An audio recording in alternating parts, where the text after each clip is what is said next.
اور میرے ساتھ ہی تشریف فرما عظیم سرخان مصطفیٰ بلبل مدینہ مداح حبیب الحبیب محترم جناب سید ساجد علی شاہ صاحب بخاری اطال اللہ عمرہ،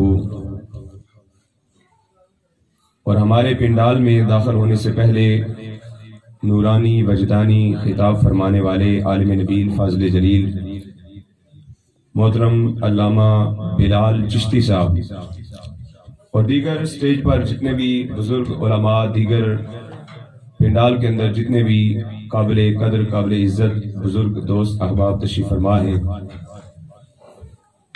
سب کی بارگاہ میں سلام عقیدت، السلام علیکم ورحمۃ اللہ وبرکاتہ۔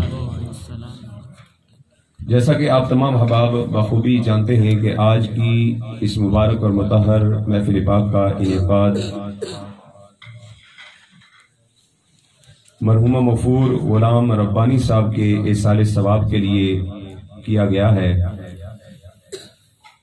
جتنے بھی ان کے سوگواران ہیں، اللہ تبارک و تعالیٰ کی بارگاہ میں دعا ہے کہ خالق کائنات ان کو صبر جمیل عطا فرمائے، اور اس محفل پاک کا صدقہ اللہ تبارک و تعالیٰ غلام ربانی صاحب مرحوم مغفور کے درجات کے اندر بلندی عطا فرمائے۔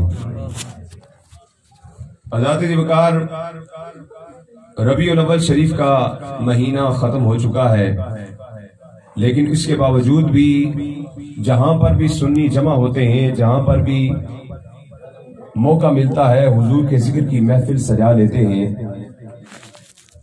تو اس پر بھی یار لوگوں کو بڑا اعتراض ہوتا ہے کہ یہ سنی پاگل ہیں، دیوانے ہیں، مجنو ہیں، پتہ نہیں ان کو کیا ہو جاتا ہے، ان کے ہاں بچہ پیدا ہو یہ حضور کے ذکر کی محفل سجا لیتے ہیں، ان کے ہاں کوئی فوت ہو جائے تب بھی حضور کے ذکر کی محفل سجا لیتے ہیں، کل ہو، 20واں ہو، 40واں ہو، سالانہ ہو، الغرض کوئی بھی محفل ہو تو یہ حضور کے ذکر کی محفل سجا کر بیٹھ جاتے ہیں، حضور کا نام جپنا شروع ہو جاتے ہیں۔ یہ پاگل ہیں، یہ مجنو ہیں، یہ دیوانے ہیں۔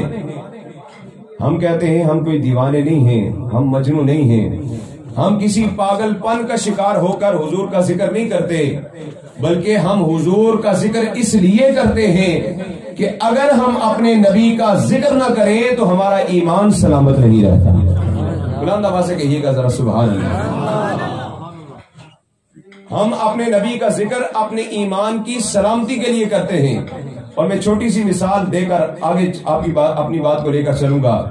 مثال کے طور پر آپ کے گھر کے اندر آپ کو صبح کے وقت ناشتے کے ساتھ آپ کو دال دی جاتی ہے، دوپہر کے وقت کھانے کے لیے آپ بیٹھتے ہیں، پھر دوبارہ وہی دال صبح کی پکی ہوئی آپ کے سامنے لا کر رکھ دی جاتی ہے۔ شام کا وقت ہوتا ہے، دال شام کے وقت کھانے کے لیے آپ بیٹھے، پھر دوبارہ وہی دال لا کر آپ کے سامنے رکھی گئی، تو بعض اوقات ایسے نادان ہوتے ہیں کہ جو اس کھانے کو دھکا دے دیتے ہیں، تو یہ کیا ہے، بار بار وہی دال کھا کھا کے میں تھک گیا ہوں، یہ گھریلو سی بات کرنے لگا ہوں، کوئی مشکل بات نہیں کرنے لگا، ذرا توجہ فرمانی ہے آپ نے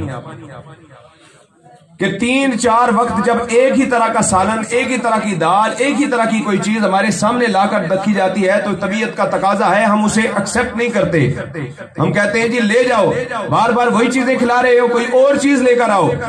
لیکن کیا وجہ ہے، کوئی امیر ہے، کوئی غریب ہے، کوئی بوڑھا ہے، کوئی بچہ ہے، کوئی ادنا ہے، کوئی اعلیٰ ہے، چاہے کسی بھی درجے کا ہے، صبح اٹھتا ہے تو پانی پیتا ہے، ناشتہ کرتا ہے ساتھ پانی پیتا ہے، کام کے لیے گھر سے نکلتا ہے پانی پیتا ہے، کام پر جاتا ہے وہاں پر بھی پانی پیتا ہے، دوپہر کے کھانے کے لیے گھر میں آتا ہے پہلے پانی پیتا ہے، ظہر کی نماز کے لیے مسجد میں جاتا ہے وضو کرتا ہے ساتھ پانی پیتا ہے، عصر کی نماز کے لیے وضو کرتا ہے پھر ساتھ پانی پیتا ہے، شام کے کھانے کے لیے بیٹھتا ہے پھر پانی پیتا ہے، رات کو عشاء کی نماز کے لیے وضو کرتا ہے تب بھی بعض اوقات پانی پیتا ہے، اور بعض لوگ رات کو سوتے ہوئے اپنے بستر، اپنے بیڈ، اپنی چارپائی کے قریب پانی کا گلاس، پانی کا جگ رکھ کے سوتے ہیں کہ رات کو اٹھوں گا پھر پیاس لگے گی پھر پانی پیوں گا۔ ارے کیا وجہ ہے کہ جب دال کھانے کی باری آتی ہے تو 3-4 وقت سے زیادہ تم نہیں کھا سکتے، جب پانی پینے کی باری آتی ہے تو بار بار صبح بھی وہی پانی، دوپہر کو بھی وہی پانی، شام کو بھی وہی پانی، صبح شام وہی پانی پیتے رہتے ہو۔ تمہاری زندگی کا ضابطہ تبدیل کیوں ہو جاتا ہے؟ آخر وجہ کیا ہے؟ تو آگے سے